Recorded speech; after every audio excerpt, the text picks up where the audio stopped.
Hello and welcome to C-Suite Secrets. I'm Heather Parsons, your host, a serial entrepreneur, fractional CFO, and a business strategist. I've spent years juggling business and family life while helping entrepreneurs scale, optimize cash flow, and build real financial success.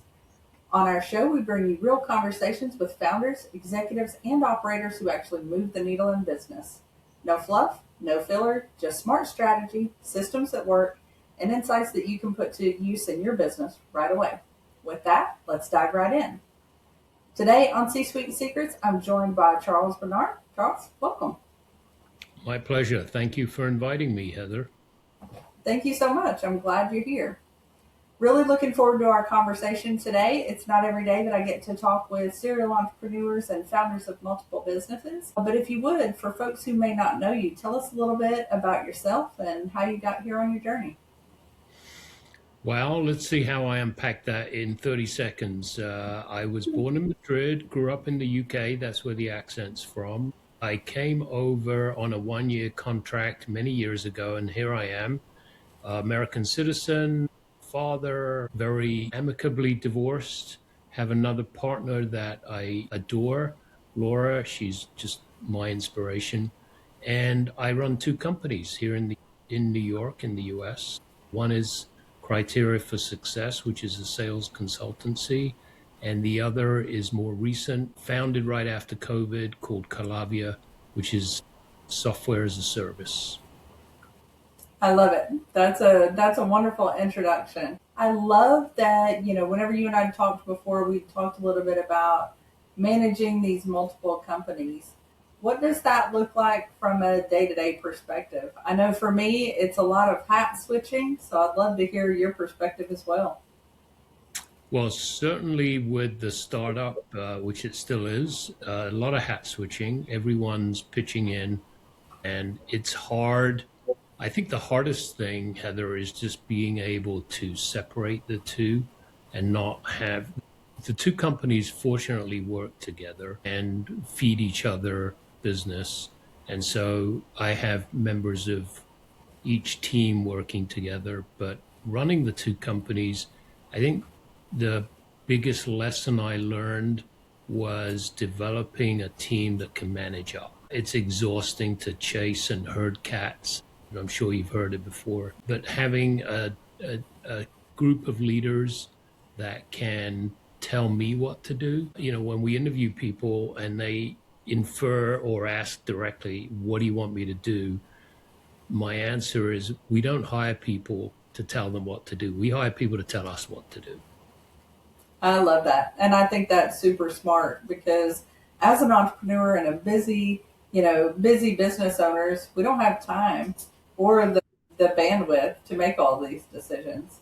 Right. So whenever you talk about managing up, so for somebody who's out there that's running a business, what's something they can do to get their employees to start managing up a little bit better rather than them having to manage their employees so much? So set some expectations. I hear this term, set clear expectations. The problem is expectations change moment by moment. So the first thing I do when it comes to managing up is avoid, where possible, delegating tasks. I had a business coach years ago who said it's better to delegate responsibilities. So I would say, we're developing a new feature into the product. I want to put you on the team, let's say, and give me updates, and we need it done by a certain time.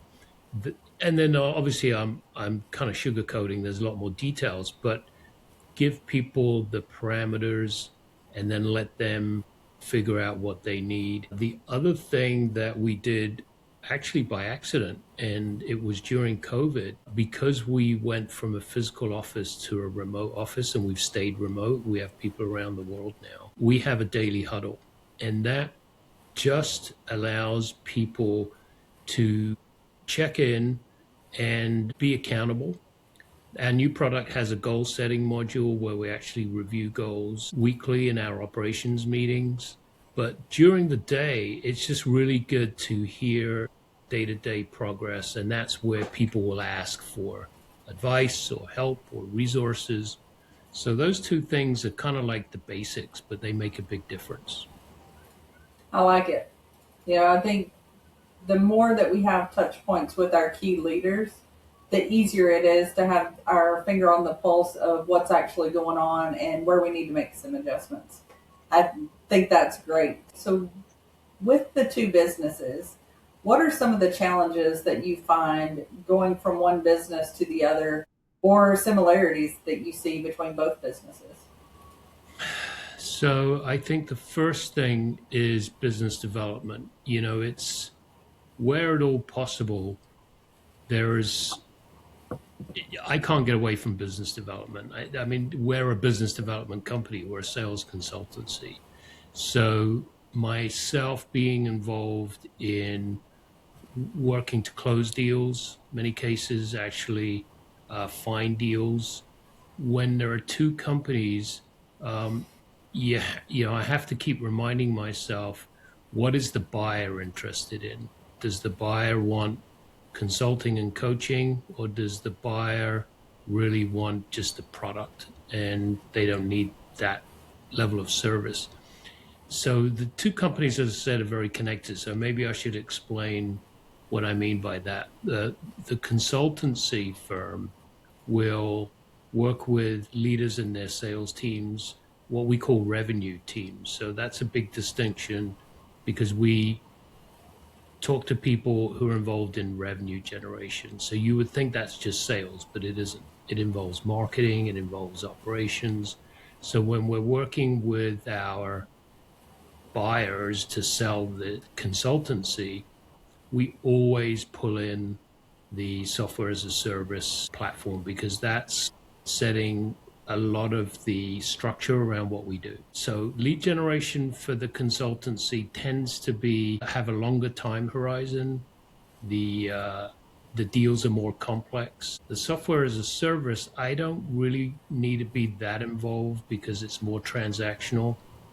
And so it's just a different headspace. One sale is highly consultative. The other is to a certain extent, but we don't want to spend a lot of time on software as a service selling because that license revenue is pretty low. So that's one challenge. And then just satisfying investors because we're looking for investment. The questions they ask is, are you going to remain CEO of both companies? The truth is, I don't really have a say. It's a question disguised. They're saying, are you going to? When what they really mean is, we need you to pick one or the other.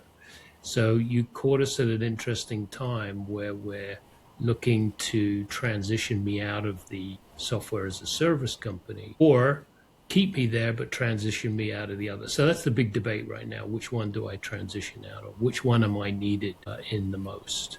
And then the business models are different. With the software as a service, we're dealing with licenses, we're dealing with recurring revenue. It's a little bit of a different mindset. That's interesting, and I find I've talked to multiple entrepreneurs who have ran multiple businesses. And the one consistent theme that I see over and over again, and I see in my own businesses as well, is that you really can't split your brain, right? Yeah. So you can either be all in on one or you can be all in on the other. It's hard to be all in on multiple businesses at one time. So I do a lot with time blocking and trying to make sure this is my real estate business day, this is my accounting firm and consulting business day, and so that I can really focus and think about it. Do you have anything like that that you found useful as you're going Yeah. through this? Yeah. So Heather, you've reminded me of actually something I haven't talked about, which is not only my secret weapon, but I think it's everybody's secret weapon, at least if you use it, and that's AI, right? So I can multitask, which, as you said, is not really multitasking. It's one task, stop, another task, stop. You can't Yeah. do both at the same time. So I use AI, I guess because a lot of my clients, especially on the consultancy side, are asking, rightly so, how do we use AI in sales? How do we use AI in revenue generation? And so for the last year, I'd say, it's been a learning curve. I think we start using AI almost like it's a Google platform, Right. just looking for answers and thank you and move on. Now it's more of a you're my business coach. I run two companies. Which one should I focus my attention on? I have a piece in our software that's an inspiration tool, so that we bake that in for high pressure sale people who are in a high pressure sales environment. And it's amazing just starting my day with, here's what I'm thinking, here's what I'm feeling, here are the pressures, what advice do you have? It's all pre-coded, but we have this sort of AI that can really manage me in a big way. So I think AI has allowed me to do a lot more that without it I just wouldn't have the ability to do it. That's a great point. I think as we're talking about AI and how we use it, that's not something that naturally comes to the forefront of my mind. I use it a lot for writing and proposals and answering questions, but not necessarily getting the things from my head out onto paper. So I like what you're talking about there. I think that's really smart. Another thing that I would love to dive in on around AI is, especially looking at revenue generation. And I love that you call it that, not just sales, because I think without those pieces being interconnected, you're really missing a lot of what's going on there in your business. But I'd love to hear how you're working with these entrepreneurs around getting a return on that investment. I read a statistic not long ago talking about how most AI projects don't really generate much revenue. They really wind up costing more money and not delivering a return. So I'd love to hear your thoughts and how that's working with some of your clients. Yeah, so we actually talked about this yesterday. I'm a member of an organization called Vistage. I don't know if you know about it, but Mm-hmm. um, so I see you're nodding your head, so I'm guessing you have I've heard it. heard of Yeah. it. Yeah. Okay. So Vistage is really helpful for me. That's another secret weapon where I have a group that I meet with monthly, group of CEOs, group of entrepreneurs, and we discuss issues of the day. We discuss everything. Yesterday, we talked about AI, and someone put an interesting question on the table, which is a two-pronged question. One is how are people using AI, and what's the human's role? Like, how is that impacting how, for example, salespeople sell? Will they be phased out? Will there be a need for a marketing person? So there's a lot of kind of anxiety about what the roles are going to be between a person and a bot, a chat bot. One example to answer your question specifically in using AI is there was a company that runs an HVAC company, and they had a fairly big customer service team. The problem is they were limited in capacity. Some of the answers they were providing weren't accurate. They took too long to answer calls and respond. And so they were asking for their customers to rate them, and their scores were dropping. They bought a product. They didn't tell me what the name of it was, that actually not only answers calls from customers that, there's something wrong with my equipment, I need some help, but it has entire conversation. It's so good you don't even realize you're talking to an AI. And Wow. so, yeah, isn't that amazing? So the dialogue, it's helping troubleshoot, it's giving advice. It's not like, hang on, let me go look, let me go find a resource, let me give you the answer. It's literally got access to all the best practice subject matter expertise, and it provides the answer. And if by any chance it cannot resolve the issue, it automatically dispatches a person to come visit you. So you can have that conversation at 8 p.m. on a Sunday. You don't have to schedule anything with anybody. It's there 24/7.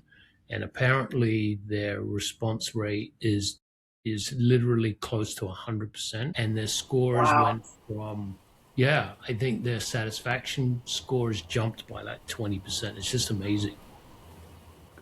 That's incredible. And I think that sounds like a really good use case for AI around, being that front line of support so that people are getting the answers they want, because that's really all they want, Yeah. right?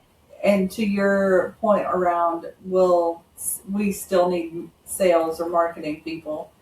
I have an interesting take on that, and I'd love to hear yours. I truly believe that people are never going to go away.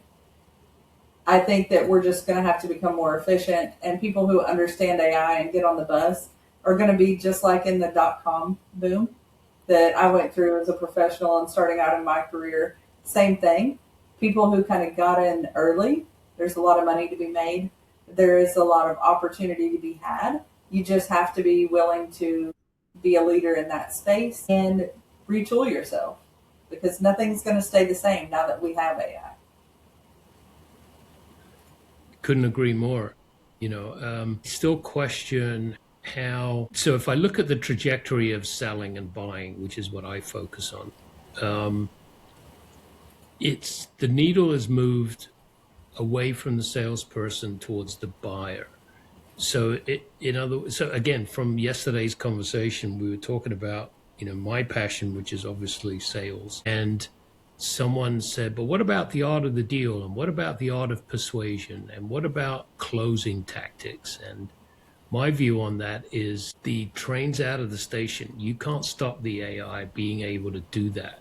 And the buyer is now in control. So if they think someone's selling them, you're likely to lose that person. The buyers have become very, in my opinion, very tuned in to when they're being sold. So a chatbot, yeah, you could give it a personality to try to close and negotiate, but it's not going to make that much of a difference. I think what buyers want is how selling is going to have to adjust. And what I see buyers want is, I'm doing my own research. I've got all the things I need, comparing competitors. I've narrowed it down to 2, or maybe narrowed it down to 1. And now I need to contact your organization. Please don't put me in front of a salesperson if all they're going to do is kind of like start me at the beginning. Like, what are you looking for? What problem do you want to solve? Like all the traditional elementary stuff that salespeople have done in the past. Buyers are just like, you're wasting my time. I've done all that. What I need is some fine tuning on how I can put your solution into my company. What is the cost? What is the maintenance fee? What is the, all the different T's and C's, as well as maybe some features that I may not be aware of. And so really the role of the salesperson is moving towards subject matter expertise. Now, if you think about what I just said, how much of the human can maintain that deep level of subject matter expertise versus an AI? And I got to believe the AI can outperform that level of expertise. So now the question is, do salespeople maintain their current role, or do they have to change, or does it go away? That's very interesting. And as you're talking through all of that, something that comes to mind is, if I think about it from a buyer lens, I agree completely with what you're saying. I think the part where humans are going to definitely be needed is, I want to know I can pick up the phone and call somebody if it's not working. If I'm having a bunch of issues, then what do I do? And I think that's where a lot of the difference is going to be made. And maybe the salesperson does evolve into something else. But there's nothing worse than buying a product and spending your hard-earned money and then it's crickets, right? Yeah. And I think salespeople are becoming much more consultative. In other words, rather than selling you a deal or a transaction, I'm looking to see how my company can help your business, and maybe introduce ideas that you haven't thought about. So I still don't know that the AI is quite there. There's a lot of mission stuff that, when you start a business, the things we like to ask when we're working with new clients is, what is your mission? How can we support that? Because if you think about it, Heather, a lot of people contact us and say, we want you to help us grow sales.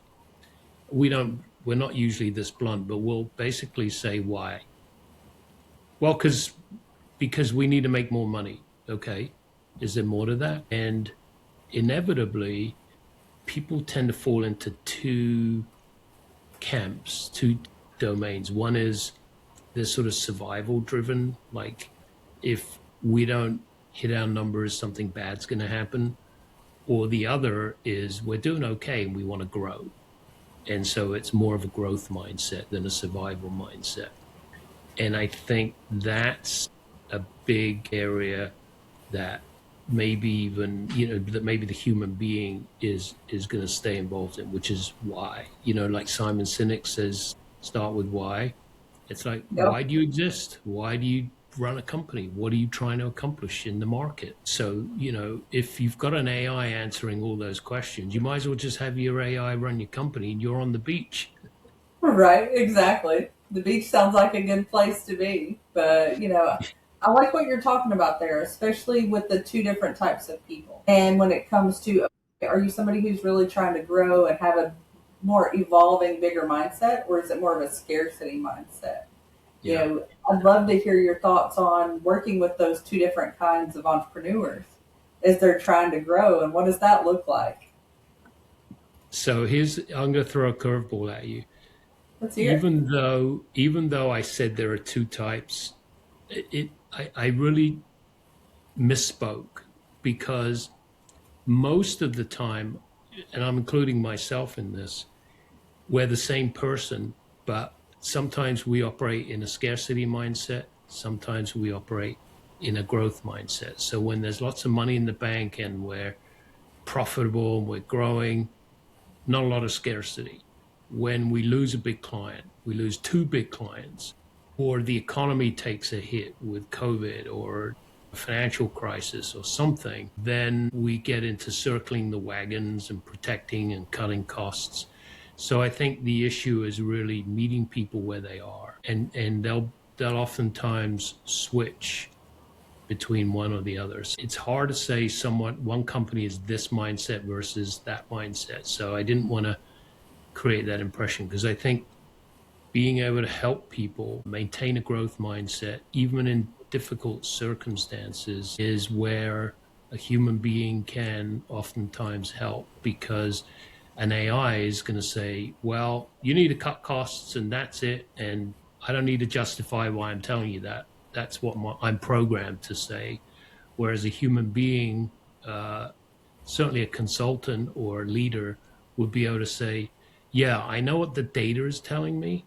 However, being a human being, I'm taking a risk and I'm going to go for it because I see a big opportunity, a year out. I don't know that your AI is going to have that same approach of, risk mitigation, risk taking, et cetera. You can probably program some of that in, but I think a human being today is much more effective in that area. I think that's a very fair point, going between from one to the other. And I think it's also fair talking about the AI maybe is just a cost cutter. And in all fairness to AI and my fellow accountants, I know a lot of accountants who are also just a cost cutter. So we try to really take a step back and look at it from a lens of, you mentioned why first, right? So why are we doing this? What's our reasoning? What do we expect our return on investment to be? And we try to marry the two together, because I think in business, even in accounting, which a lot of people think is really black and white, you have to marry the art and the science. And I think that's the secret sauce that's in most businesses and what really has them succeed. Yes. Couldn't have said it better. Wonderful. Well, I'd love to also hear, you get a chance to work with a lot of leaders and people who are running these businesses that are trying to grow or protect what they have. What do you notice some key traits being with them that you really enjoy working with? Wow, that's a great question. And it's something I really think about a lot. And I'm going to give you a kind of philosophical response, because if you're asking about me personally, what do I admire? It may not be textbook what, some of these coaches would tell you. I admire people's headspace first. To me, it's foundational. Everyone's great when things are going great, True. right? But when the chips are down and you really need to help employees who are nervous, am I going to lose my job? Take COVID, for example. The people that I found I had most respect for just were able to deal with their anxiety first in their headspace and maintain a clear mind. And I can tell you from a lot of experience, I got lots of scars on my back, that it's difficult to not get caught up in all the negative thoughts and the catastrophic scenarios and the doomsday thinking. And frankly, we were getting some of that yesterday when I was telling you about that meeting. It was like, oh my God, AI is going to take over the world. Someone said something really cool, which is, what happens if the AI wakes up and one day says, why do we have money? Why don't we just drain everybody's bank account? So if you think about what we attach ourselves to, I think some of the leaders I respect don't fall for that. They don't attach themselves to the doomsday scenario. We had one example where a CEO asked me to come in and help him address his company. Actually, it wasn't just his sales team during COVID. And the reason he brought me in is because I said one thing, and he said, "That's it. I want you to come in." And I didn't mean it. I wasn't trying to invite myself to help him address his company. But what I said to him is, I think we realize that employees are willing to go through the eye of the needle. They know things are bad out there. If there's with COVID, they're uncertain. And that's the thing they're the most anxious about. And so I think they'll be very forgiving if you address them by saying, yeah, things are tough. They may get tougher, but we can tell you we have a plan and we're going to keep you updated on the plan. So there were no fake promises. It's all going to work out. We don't know if it's going to work out, but we can tell you that we're planning and we're doing the best we can to deal with what we have. And more importantly, and I think this is the secret of, back to your question about what I respect in leaders, they're great at communicating the truth. Sometimes you don't want to tell everything because that's going to keep people awake if they know too much, but you want people to know what they need to know. I couldn't agree more. And being a leader in an organization where you're trying to manage change in a scary time. In my prior life, I was the person who helped figure out, how much money did we need to cut? How many jobs is this attached to? And going through that whole scenario. And the organization that fared the best is the one who could do exactly what you're talking about. And you could respect those leaders, even if they had to make some really crummy decisions or things you didn't necessarily agree with. At least you knew that they were going to be honest with you and they were going to shoot you straight no matter what. So that's great. So talking about leadership and what that looks like from a next step perspective.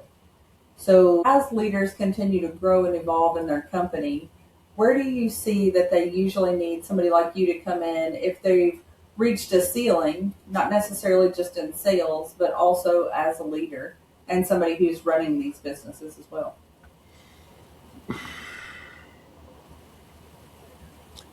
So we have a proprietary sales methodology. It's a long-winded name, but it's called Enabling Buying in a World of Selling. And we picked that name because it encompasses everything we've talked about. The enabling buying part is, how do we get the entire organization to work together to satisfy the buyer? And in a world of selling is, we can't ignore. We try to ignore. You have lots of little books that tell you how to ignore this. I think it's unrealistic to ignore the pressure to perform, and that's the inner world of selling. So pressure to perform, KPIs, quotas, targets, goals, and then clearly you measure against that. That automatically introduces a certain pressure to perform. And we need to go back to why. Because if what I see often happens when people are bringing us in is the culture is critical. And I hate to say it, but I'd argue maybe 8 out of 10 clients that bring us in, the culture is work is the goal. That's the culture, Okay. especially in sales. I wake up in the morning, I do what I need to do. Why am I doing it? Because if I don't do it, something bad will happen. And that is what I call work becomes the goal. And one thing we can do is sometimes see the forest for the trees. So it's not like we're walking on water with the best suggestions and the best techniques. And, we're like the best thing. We're really providing an outside perspective on what can we do to help you collaborate. So the second company's name is Calavia, which is collaborate, and Via, which is the way to collaborate. So we think back to revenue generation, if you can help break down barriers between functions, sales, marketing, operations, those are the primary ones. That alone, without having to hire more people or turn yourself inside out with new things, you can just help improve communication between those groups. That's one. So I think that whole collaboration part is critical. I like that. I think that's very true, being able to collaborate. But you said you were talking a little bit about, work is the goal. Can you dive into that a little bit more and talk about where should entrepreneurs be focused more, especially with their sales organization or as they're bringing these teams together? If you think of the mindset of a salesperson, I think we oftentimes think of activity and we don't think about what's going on with that individual seller. And, when we ask them so I'll tell you a quick story. I was at General Electric and my wife used to laugh at me. She said, if we open your shirt up, on your chest there's going to be a giant tattoo of G. And I said, yes. You know why? Because when I talk to my clients, I don't talk about GE. I am GE. So for them, I provide all the resources. They can tell my enthusiasm for working for the company. I'm 100% bought in. And oftentimes when work becomes the goal, you've kind of washed out the enthusiasm. And, your salespeople are your frontline in many regards, but they get treated like they're only as good as their numbers. And clients don't care about that. When a client talks to a salesperson or a customer talks to a salesperson, they don't care if you're ahead of quota, behind quota, or whether your manager likes you or doesn't. They don't care. Right. So they're like, what can you do for me? How can you help me? So the first thing we try to do is a very simple cultural mind shift is think like the buyer, be that person. What are they dealing with? What are the political strengths and weaknesses? What's their stress level? Before you get into their business problems, the person. And what would they want to hear from me, a salesperson? By simply asking that versus what do I need to do to make a sale helps me kind of change my message. And then the last thing I would say is, when work becomes the goal, to transcend that, teach people the complete ins and outs of your business, your industry. Where is it going? Where are you as a company going? What are your features? Everything, so that the salesperson is kind of 100% bought into, I really provide value. I really provide something worth buying. And I don't think leaders spend enough time developing their salespeople to be wildly enthusiastic about what they're selling. That to me is a big miss. That's very interesting. Being wildly enthusiastic about what you're selling. As I think about that, it goes back to something you said a moment ago about, you're not necessarily selling to someone, you're trying to provide a service or something that they really need. I think it's hard for people in sales or even entrepreneurs to be wildly enthusiastic if they feel that they're just checking a box, doing performative tasks, and not really providing what somebody needs. Yeah, and Heather, one more thing, and maybe this is going back to what you said about the difference between a person and an AI. I think the AI probably thinks of a buyer as a perfect person who has a need, doesn't have emotions, is likely to respond to this feature and this way of messaging and that. And I think a lot of that is what we programmed the AI to think, because that's how we were, right? My experience is buyers are really unpredictable. You meet with them, they're really enthusiastic. Send me a proposal. You send them a proposal, and then you get crickets. And then you wonder, okay, let me send a follow up email. Nothing. They change their mind. It's not like they went with a competitor. They decided, now I'm not going to do the deal, but they don't tell you that. So there's all these sort of twists and turns that the human has to be aware of and react to, that maybe, a salesperson today can do a better job than AI, but it causes a lot of suffering. I mean, I think that's my biggest issue with the relationship between buyers and sellers. Like, let's just be straight with each other. If it's a no, tell me. If you want more time, let me know. If I told you something you don't think is valuable, tell me so I can make adjustments. And if it doesn't work this time, you made a big contribution so I can learn how to be better the next time. And so if we could take the gamesmanship and all the hiding and all the kind of stuff that buyers do to us. I'm sure we as salespeople do a lot to buyers too, but just kind of figuring out those dynamics, I think, is really still an opportunity that we can work on. I like that. And I agree. I think about whenever I went to my first negotiation and sales course and really reframing it. You also mentioned the art of the deal. And I think one of the things that is really going to shift how people do exactly what you're talking about is if people could get in the mindset of we're both on the same side of the table. It's not me versus you. It's you and I trying to solve this problem that you have. And I think that's where I get sold to a lot. And I think that's where a lot of those salespeople really miss. It's like, I don't need you to push anything on me. I don't need you to do anything else. I need you to sit on my side of the table and really help me solve this problem that I have.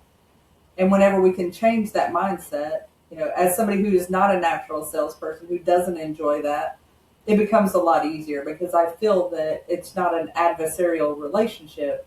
It really becomes a partnership. Yeah. I mean, don't get me wrong. There's a lot of room for improvement in human selling, right? And my classic is you get all these LinkedIn requests and then you accept them, and within 5 seconds you got a sales pitch, and it's becoming much more aggressive, not less aggressive. Today it's kind of like, it used to be get to know you and then finally ask for a meeting. Now it's like, great, thanks for connecting. You want to jump on a Zoom call? I don't even know you. I don't know why I would want to jump on a Zoom call. And if I said yes, I'd be on Zoom. I don't have enough hours in the day to jump on Zoom calls. And I wonder, what are people missing that they can't see, that's totally off base, right? Yeah, exactly. I think it's where it becomes a numbers game. It's like, okay, I know if I hit my 40 DMs a day, eventually Right. somebody's going to take me up on my offer. But it's a bit short sighted in my perspective. Me too. Yeah. So you also mentioned Vistage a little bit.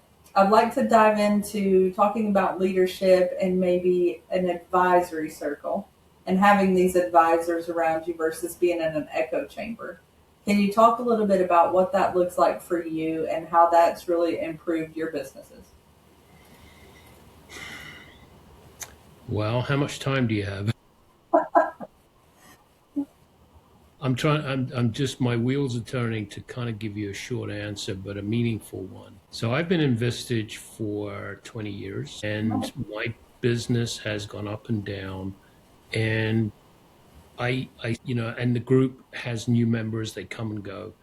But what has always been helpful is when you have a chair who runs the group who is able to take 10, 15 business owners, entrepreneurs of different businesses in different industries and create an environment where it is that very difference that is what is useful. Because to an echo chamber, if like all I did is sit around a room with all sales consultants, what it would end up being is a commiseration session. Like, oh, the industry's terrible, AI is killing selling. Rather than that, what I like is when a chair can say, Charles, you have an issue. Let's process it. And there's a real formula. That's something Visage does well. They call it issue processing, where you're encouraged as the rest of the group not to provide advice right away. So Charles will say, I'm struggling with how my head of sales is performing. I don't know whether it's me or it's them or the fact that they hate the marketing head and whatever it is, right? You can imagine. And so people are trained in Vistage to ask clarifying question. What have you done? What's your outcome? Blah, blah, blah. And getting that outside perspective, even just in the questions, helps. And then after about 10, 15 minutes of that, goes pretty deep, people will then make notes and they'll provide either an experience share or from their own experience or advice. And so that's worth a lot. But it really goes back to what you said earlier about relationships. When you're with someone when you're with the same group and you've gotten to know people over time, you start opening up about other things, your personal life, your anxiety, your vacation, the good stuff too, right? It's not all negative. Yeah. So having a peer advisory group is a way to maintain something else that I think is really important that we miss, and that's that work-life balance. It's like, hey man, you can't keep working 24 hours a day. It's not healthy. Maybe you need to kind of step back a minute. And sometimes someone's literally got to grab your hands and take them off the keyboard. So I have a group that's willing to do stuff like that. So it's also good to have a group that doesn't sugarcoat. I remember one time we went around the room and each person's talking about their business, and I was kind of dropping hints that I wasn't in a great place with the business at the time. So we finish, and the chair, he's actually a very well-respected chair. I'm very fortunate in Vistage. He turns around and says, I think there's a member in this room that really needs help and isn't willing to open up about it. What do you think, Charles? Nothing like being put on the spot right there. But, in a way, we've given each other permission to do things like that. So it's like, damn it, you've caught me. I need to talk. Yes, you do. You need to talk. I mean, you don't have to, but we really think you should.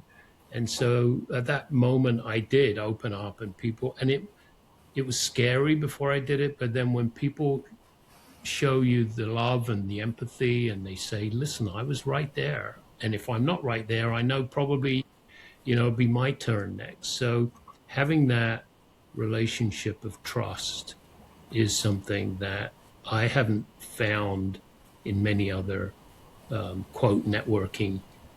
It's not really a networking, it's about developing your business. I like that. I like it a lot. I think entrepreneurship can be a very lonely game sometimes because most people who are not entrepreneurs do not understand the hustle or the grind that comes along with being an entrepreneur, or the weight of the decisions that you hold whenever you're feeding other families and doing all of these things. So Yeah. I think that having a group of people, regardless of whether it's Vistage or there's other stuff out there, having people that you can lean on and talk to about your business is crucial. Couldn't agree more. One other question that I have for you, we'll wrap up soon, so I don't want to take too much of your time. But I'd love to hear, as you're working with these people on sales, if somebody is struggling in that space today, what are one or two things that they can do tactically to move the needle forward with that, or decide if they do need help and bring somebody in? So you're at the forefront of that question that we're asking ourselves. And we landed on something that I think is making a big difference. And that is when someone's struggling, especially, but you don't have to be struggling. I think it's universal that this applies to. What can we take away? And, if we go back to work as the goal, there's something that I came across by actually one of our clients. They're a very big communication consulting company, and they did a whole webinar series on goal fatigue. And goal fatigue is a thing. And goal fatigue goes to this perception that employees have limitless capacity. Here's another goal, but I haven't even finished the first goal. Doesn't matter, here's another goal. And so one of the things that I don't see that often that can make a huge difference, and now in our organization, and we bring this to our clients, is what 3 things can we take away this quarter? And if you have a struggling salesperson, specifically, the first thing we do, which is a little counterintuitive, was we go into their pipeline and we say, what are you working on? Obviously, they'll say, I got 20 deals. Okay. Which one of these do you feel good about? And that's the first place you have to have a straight conversation where they trust you enough to say, well, I feel good about these 2, these other so there's always a story, right? With every deal, salespeople love to give stories with their deals, but they'll close. And as a sales manager, you have to say, they're not going to close, or if they are, they're not going to close anytime soon. Why don't we put them to the side, which is code for why don't we get them out of your pipeline? So the first thing we would recommend to a non-performing salesperson or a salesperson who's struggling, right? If they're non-performing and no good, you don't belong in the company. But if you're good and you're just having a down quarter and you need help, that's one that I think is big, to be able to basically tell the salesperson to wipe the slate clean or get rid of the deals they're not going to close. And that can be a tough conversation because people want to hang on to their deals. So if they have 20, we may suggest they flush out half of them at least, right? So that's one. And then the other is just to really simplify things, not overcomplicate things, because I think people get into a downward spiral when they're not performing. They try to overcompensate, and that can oftentimes make things worse. So I got lots of other tips, but those are the ones that come to mind. I like it. I think simple is fast in my mind. So some great insight. It has been a wonderful conversation. So the last question that I have for you is, what is one secret that you wish you'd have known starting out as an entrepreneur?